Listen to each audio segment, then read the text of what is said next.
Hola amigos, en la Unión Soviética sabían mucho de proyectos a gran escala. Revertir ríos, construir ciudades en medio de la nada, dominar las tierras del norte, hacer nuevos mares o construir ferrocarriles en el permafrost. Hoy vamos a hablar de los lugares más sorprendentes y abandonados de la Unión Soviética. Estos proyectos en ruinas que surgieron durante la era soviética parecen hablarnos del antiguo y gran poderío del país y de sus ambiciones. Central nuclear de Crimea. A 4 kilómetros de la ciudad de Shcholkino hay una central nuclear inacabada. Según los cálculos del proyecto de 1964, esta central debía suministrar electricidad a toda la península de Crimea y marcar el comienzo de una nueva era industrial en toda Crimea. La construcción de la central comenzó en 1975 y en el 89 estaba prevista la puesta en marcha del primer reactor. Eran 4 reactores con una capacidad máxima de 4 gigavatios. La construcción iba según lo previsto, si no fuera por un par de imprevistos. La situación de Chernobyl y el mal estado de la economía truncaron el proyecto. La construcción de la central fue incluida en el libro Guinness de los Récords como la central más cara de este tipo. Cuando se interrumpieron las obras, se habían gastado en la central más de 500 millones de rublos soviéticos. 250 millones yacían en almacenes como material sin usar. Lo más llamativo es el tamaño de la estructura, de unos 66 metros de altura, aproximadamente la altura de un edificio de 25 pisos. En los años 90 y siguientes, la central nuclear fue desguazada para obtener chatarra de metal ferrosa y no ferrosa. La esfera de Dubna. Una enorme media esfera de 18 metros de diámetro, fabricada con una estructura de panal de fibra de vidrio. Fue descubierta en un bosque de la región de Tver por los lugareños en 1981. El origen de esta ciclópea estructura de 5 pisos sigue siendo desconocido hasta hoy. Durante todo el tiempo de existencia de la esfera, la estructura ha sido objeto de numerosas leyendas, hasta la teoría de que invasores extraterrestres pretendían aterrizar en la región de Tver. La versión verdadera era que la esfera se construyó originalmente como protección radiotransparente de la antena de la estación de radar contra las inclemencias meteorológicas. Según un bloguero de viajes, la esfera cayó a tierra debido a la rotura de un cable mientras la transportaban en helicóptero. Posteriormente se convirtió en una atracción local. Esta versión es bastante lógica, si no fuera por un pero. ¿Por qué la esfera tiene fijaciones metálicas? Otra versión es que la esfera es un blanco falso en caso de un ataque sorpresa del enemigo contra el sistema de defensa aérea. La esfera empezó a ganar popularidad en la década de los años 2000. Llegar al lugar donde se encuentra la esfera es bastante problemático, por lo que los lugareños se muestran dispuestos a mostrarles el camino a los turistas. Debido a que las paredes de la esfera reflejaban el sonido y la amplificaban, creando así un eco multidifuso. Unos músicos decidieron llevar a cabo allí dentro un concierto acústico el 18 de febrero del 2012, al que asistieron más de 100 espectadores.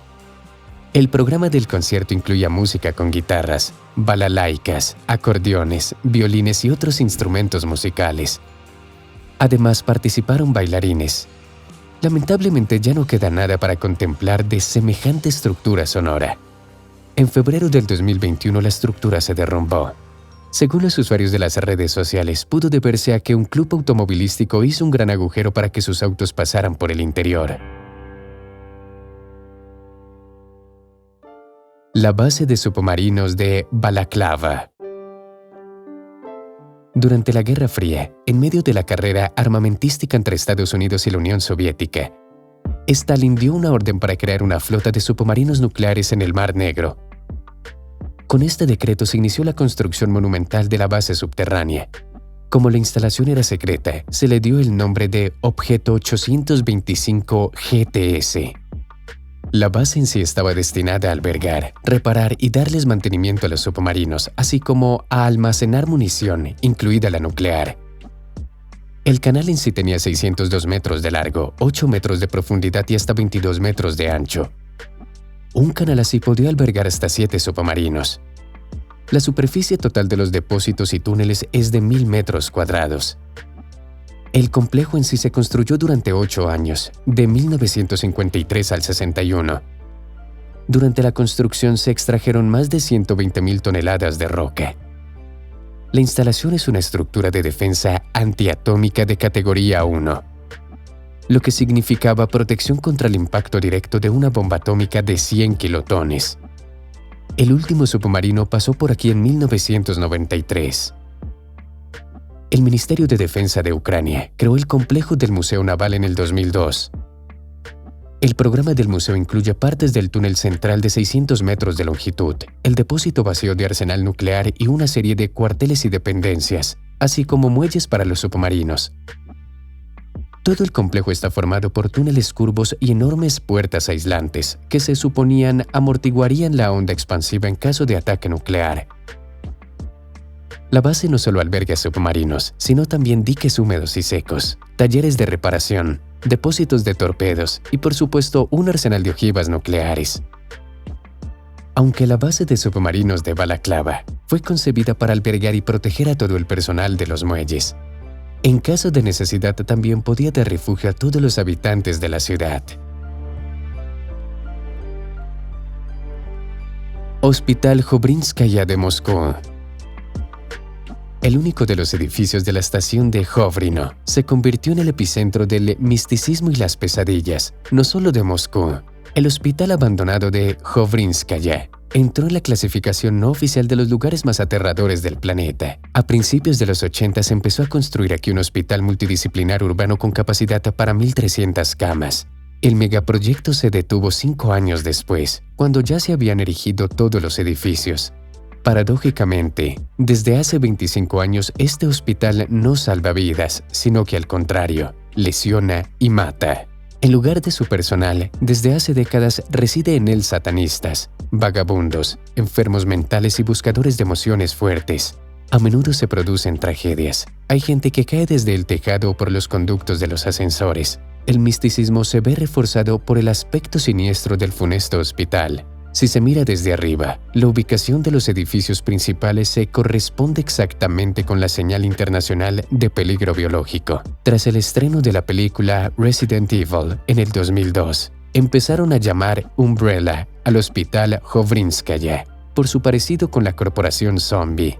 Existe la leyenda de que en el lugar donde se encuentra el hospital había una iglesia y un cementerio, y por eso el hospital está maldito. De hecho, allí no había ninguna edificación, solo un arroyo y un pantano. O bien, los arquitectos no tuvieron en cuenta el suelo desfavorable, inadecuado para la construcción de un edificio de 11 pisos. O bien, el pantano se drenó incorrectamente por lo que los sótanos empezaron a inundarse. Hay otra leyenda sobre el hospital Jovrinskaya en la red. Dicen que bajo el edificio hay un laboratorio clasificado de varios niveles y que el propio edificio sirve de camuflaje. Los usuarios explican su versión por el hecho de que esta zona desierta lleva muchos años teniendo agua caliente. Objeto 221. Este lugar no aparece en el mapa. Se encuentra en las montañas de Crimea, a 18 kilómetros de Sebastopol. El lugar se encuentra bajo el pueblo de Morozovka. El complejo del búnker estaba camuflado como un edificio normal de 2 pisos. Podía resistir un ataque nuclear directo y desde el reconocimiento aeroespacial del enemigo, camuflado por ventanas pintadas. Parecía una caseta administrativa de una cantera. La cantera propiamente dicha se encontraba debajo y, según el plan de encubrimiento, se utilizaba para extraer piedra triturada, pero en realidad se utilizaba para procesar la tierra que se extraía durante la construcción de la instalación. Era una auténtica ciudad subterránea tecnológicamente avanzada que empezó a construirse en 1977. 10 años después, el complejo estaba completado en un 90%. Incluso se instalaron allí los sistemas de comunicaciones espaciales del gobierno. La profundidad de la instalación era de 200 metros y los bloques de los aparatos de mando tenían 4 niveles. Si se compara, es como un edificio de 5 pisos con 10 pasillos. En 1991, tras el colapso de la Unión, Rusia entregó la instalación militar a Ucrania. Se mantuvo vigilada hasta el 2005, cuando se disolvió la unidad militar que custodiaba el búnker. Después de que desaparecieran los guardias, empezaron a venir al lugar turistas, ladrones de metales y curiosos.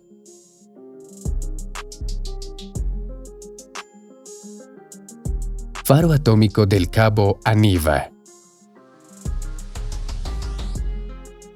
El faro del Cabo Aniva de Sajalín está situado en el cabo homónimo, en la roca Sivuche, en una zona con abundantes corrientes y nieblas frecuentes. La torre del faro tiene 9 pisos y solía tener salas técnicas y habitaciones para 12 personas.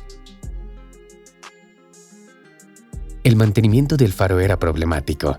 Los equipos se averiaban a menudo, era difícil suministrar alimentos y piezas de repuesto y mantener unas condiciones adecuadas para el personal del faro. Por lo tanto, decidieron convertir el Aniva en un faro de funcionamiento autónomo.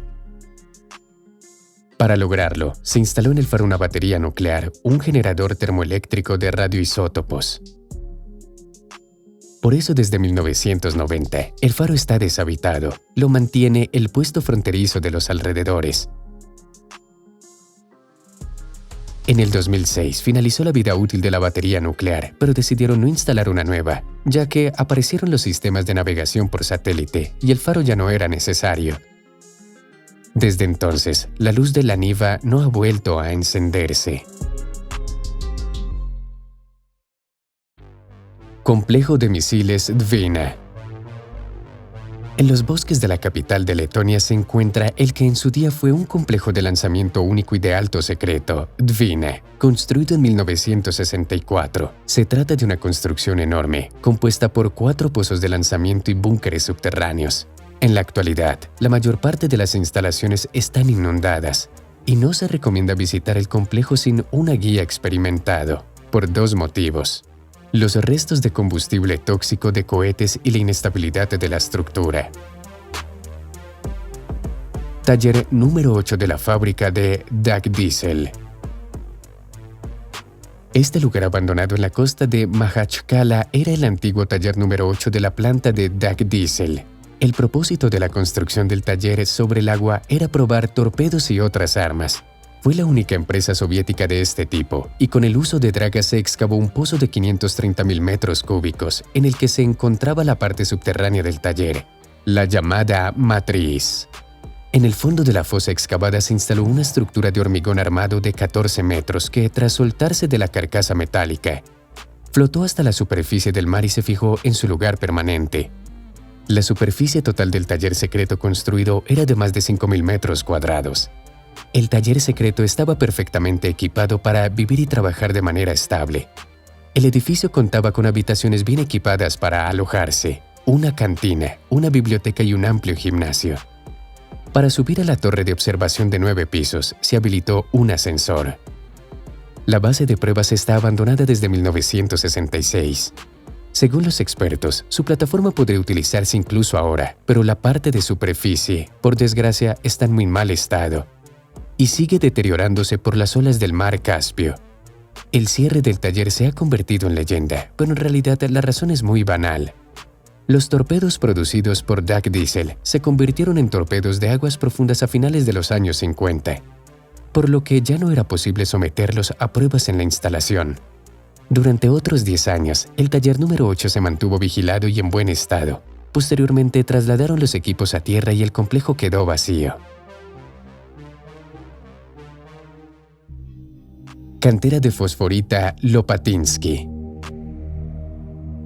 En el Oblast de Moscú, cerca de la ciudad de Voskresyensk, se encuentra una enorme mina de fosforita.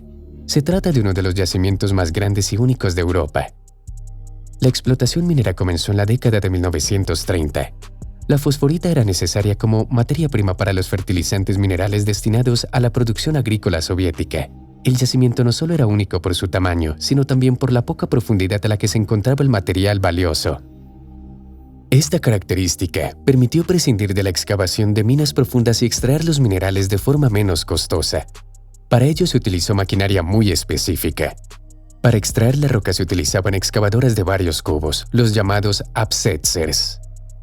El pico de producción se produjo en los años 60. En aquella época, la producción anual de la cantera alcanzaba las 400 toneladas de mineral. Con la obra de las excavadoras, se crearon paisajes increíbles. Así se prolongó hasta 1993. Sin embargo, tras el colapso de la Unión Soviética, desapareció la necesidad de estos fertilizantes. La cantera quedó prácticamente abandonada y la mayoría de las galerías se inundaron. La costosa maquinaria empezó a mostrar signos de corrosión.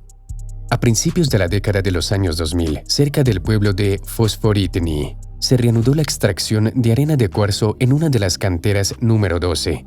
La arena se extrajo hasta el 2018. Una locomotora diésel llamada Kukushka utilizaba regularmente una vía férrea de anchura única. Pero al cabo de un año se desmanteló la vía y se suspendió la extracción indefinidamente. Estación para el estudio de la ionosfera. No es ningún secreto que durante la época soviética, el país se vio inmerso en la idea de la investigación científica en los campos de la ciencia y la tecnología. De modo que en un distrito de la región de Yarkov, Ucrania, se encuentra una estación de investigación de la ionosfera única. Se construyó justo antes del colapso de la Unión Soviética. La estación tenía el tamaño de un campo de fútbol y contaba con varias antenas de gran tamaño. El diámetro de la antena parabólica gigante era de 25 metros y su potencia se acercaba a los 25 megavatios. Lamentablemente, tras el colapso de la Unión Soviética, el nuevo Estado ucraniano fue incapaz de utilizar un equipo tan complejo y costoso. Hoy en día, la estación no hace más que deteriorarse y verse saqueada por buscadores de metales. Aunque en el 2001, cuando Ucrania reconoció la estación como patrimonio nacional, pusieron guardias de seguridad. Hotel de 5 estrellas Severnaya Corona. La construcción del hotel, originalmente llamado Petrogradskaya y después Corona del Norte en ruso, comenzó en 1988. El hotel es famoso no por su belleza en absoluto, sino por los numerosos fallos y accidentes que se produjeron durante la larga erección. Además, el hotel no adquirió buena fama por el hecho de que el arzobispo metropolita Joan murió entre sus muros al sufrir un infarto justo después de que bendijera el edificio. En 1995, la construcción del Severnaya Corona estaba casi terminada. El moderno hotel de lujo de 5 estrellas iba a tener 247 habitaciones, con 5 restaurantes, 6 bares, 2 cafeterías y su propio centro deportivo y piscina. Durante el largo periodo de construcción, el hotel pasaba de un propietario a otro. Hoy en día, el edificio está abandonado y las paredes lucen despintadas, el yeso se está descascarando, pero el ambiente del Severnaya Corona sigue conservando el lujo de su época. Ciudad del Mar, rocas petrolíferas, Azerbaiyán.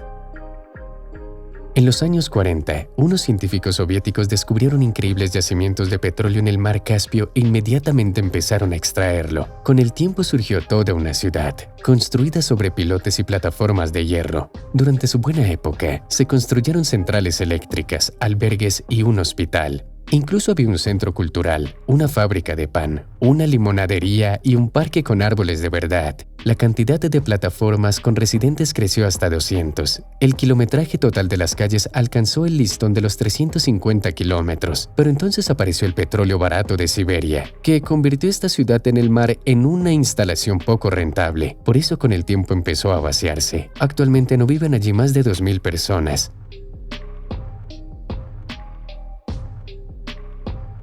El último gran proyecto de la ciencia soviética fue el colisionador de hadrones de Protvino.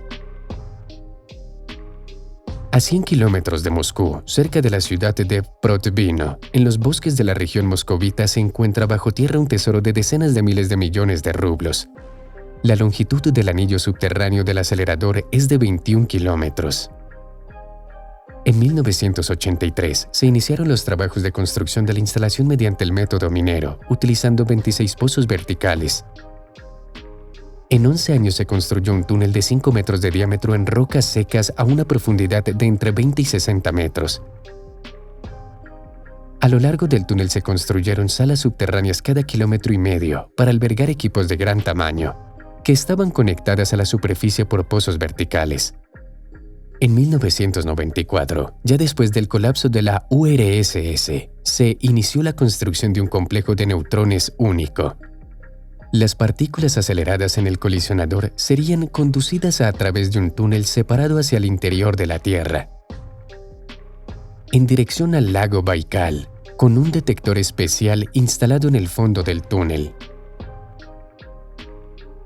El telescopio de neutrinos del lago Baikal se conserva y está situado a 3,5 kilómetros de la orilla, a 1 kilómetro de profundidad.